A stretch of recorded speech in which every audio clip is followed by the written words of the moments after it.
Alright guys, this is going to be the third thing that we're going to be going over, which is obviously InDesign. I already have it open here. A lot of what we covered in both Illustrator and Photoshop are kind of the same things, but I'll just go over them real quick because there are a couple important things to watch out for. So obviously we have the same sort of presets and come on. Presets options. This should look very similar to Illustrator and Photoshop. I'll go ahead and hit letter, and then in this case, again, I'm on Essentials. Let's go Essentials Classic to get the menu bar that's in here up. I don't want that necessarily. Actually, let's just move this here. Okay. So again, movement controls, same thing. Spacebar, click and move around. Hold down the Alt key and use the mouse wheel to zoom in and out.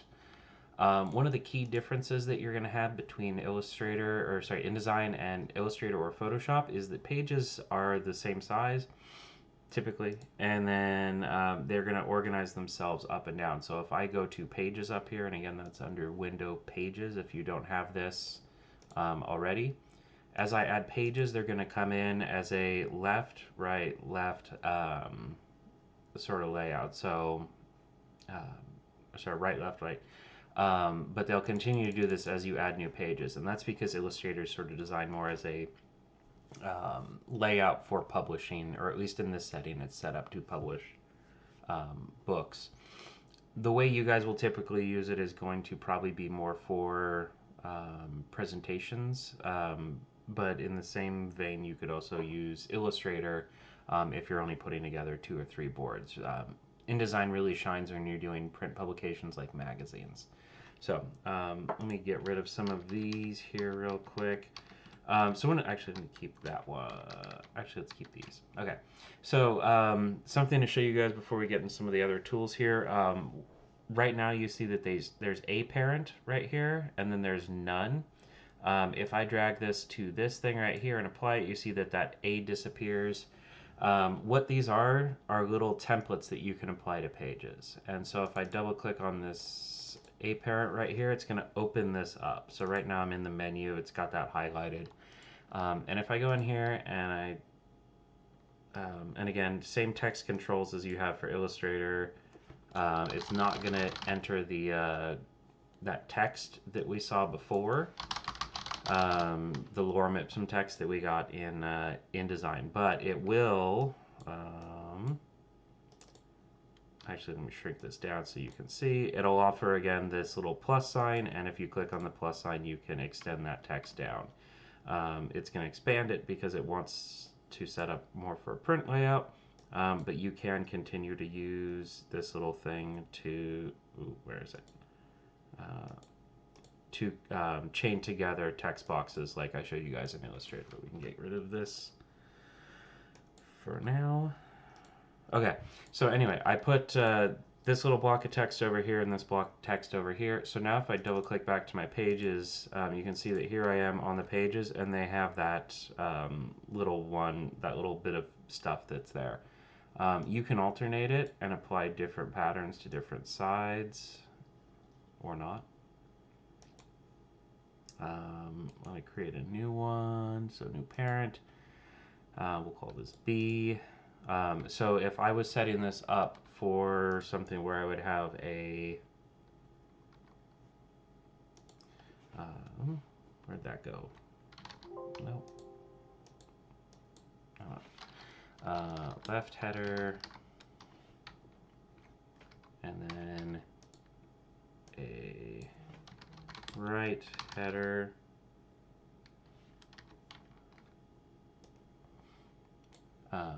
Then I could go back to my other pages here, and then I could begin assigning this to these as I need it as well. So now you see I've got 4 different sort of page layouts. This is more for if you're doing, again, a large publication where maybe you have a 2-column with picture layout on one side, or you've got a image on the bottom and you want to basically pre-format your pages. So that's one of the super powerful things about InDesign is the ability to do these page templates like that. Going through the controls, again, a lot of these are going to be similar. So with V, we have this the selection tool. With A, we have the direct selection tool. They're going to work very similar to each other. So let me put down some text here. So again, I can select this and I can move this around with the direct selection tool, or I can rather move like portions of this around with the direct selection tool, just like I could in Illustrator. But with the selection tool, it's just going to move the whole thing. Obviously, we have our scale options here as well. This is the page tool, so this is sort of just a shortcut for setting up page stuff. Again, I kind of prefer going through and messing with it in the pages menu over here rather than that.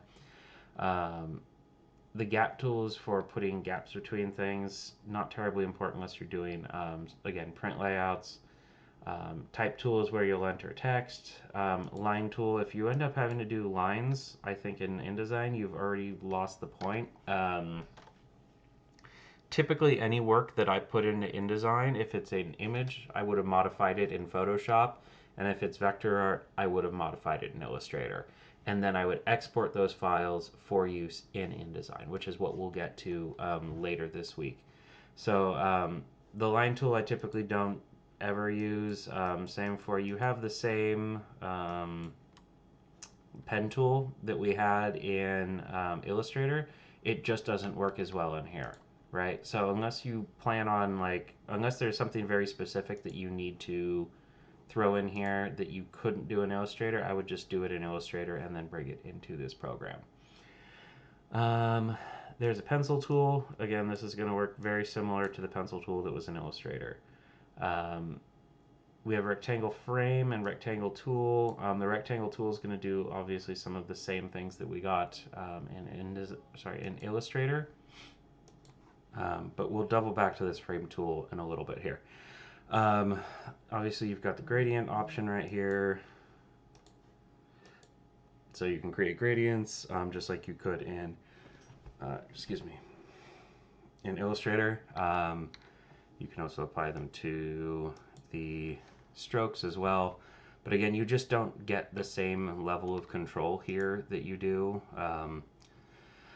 Obviously, all the same settings for the strokes as well. We do have that menu. Sample tool, yeah. So just kind of, it's very similar to Illustrator.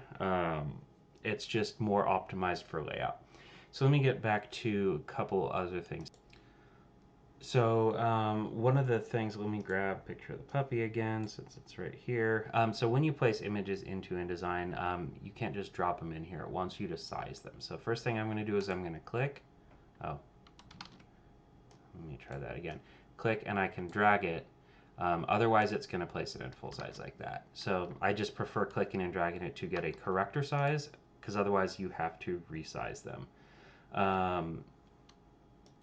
So one of the main issues that people run into with InDesign is now that I've placed this image in here, let's say I wanted a slightly different size. Well, I would go and I would use this handle. I would drag this down to be a little bit smaller and I would let go and you go, oh, wait a second. Why is the image still, why did it do that basically? The alternative is true if I make this bigger. You see that the image stays, or the frame's bigger. The image stays the same size. So you have a couple options here on how to handle this. You can right click, choose fitting, and fit content to frame. Or you can double click inside of it. Actually, let me take a step back so it's there.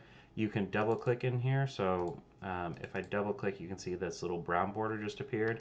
And I can resize this, but I think it's a little bit faster to just choose the fitting to fit the content to the frame. Otherwise, if I resize this content down, I also have the option to fitting and fit frame to content to resize that back down as well.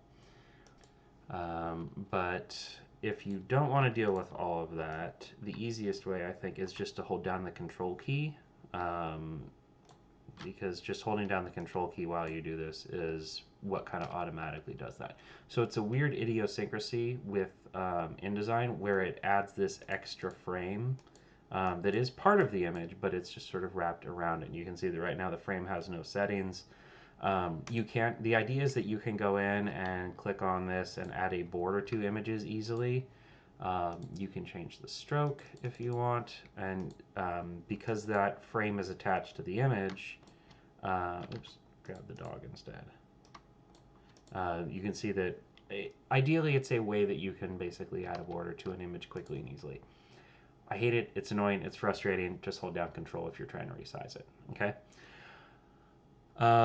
The other thing I want to show you guys, and what will eventually happen to, or what eventually happens to everyone in InDesign, is you have your project and you've got a bunch of images, you're working around, and then all of a sudden, that's not going to do it because I don't have enough stuff in here, but eventually stuff will go blurry, right? You'll be working through here, and all of a sudden your images start looking blurry. And you'll ask me, Michael, why did my images just become blurry? And part of the reason is because of this thing that I just checked.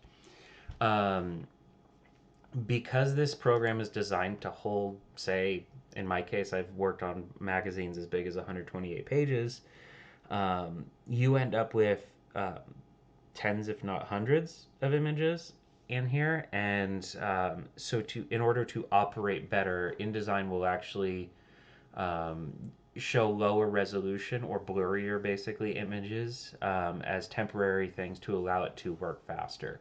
When you are getting ready to finalize your drawing, make sure that you switch to overprint preview, which is what I'm on right now. And it will actually show you what those full size images are. But even you can see right here, see how that even is kind of like a slow zoom in out. Whereas if I turn this off, it's much quicker. So that's something InDesign does from time to time in order to allow itself to operate a little bit quicker and make your experience a little bit better. So that's kind of everything that you really need to know for InDesign. It's very basically a layout program. Um, you can use all the other things in InDesign in Photoshop and Illustrator that you have, like dragging out rulers to create things to snap to. But overall, InDesign sort of shines where you're just doing your layouts and nothing else.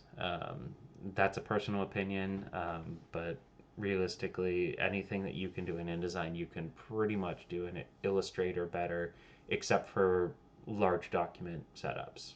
And when I say large documents, I'm talking about probably 10 or more, if not 20 or more pages, or if you're looking at 24 by 36 sheets, probably anything more than about 4 sheets would be better on InDesign than it would be on Illustrator, just because Illustrator starts getting real slow at that point. So that's all I was going to cover on InDesign here, and then we'll go ahead and get into the milestone for this week.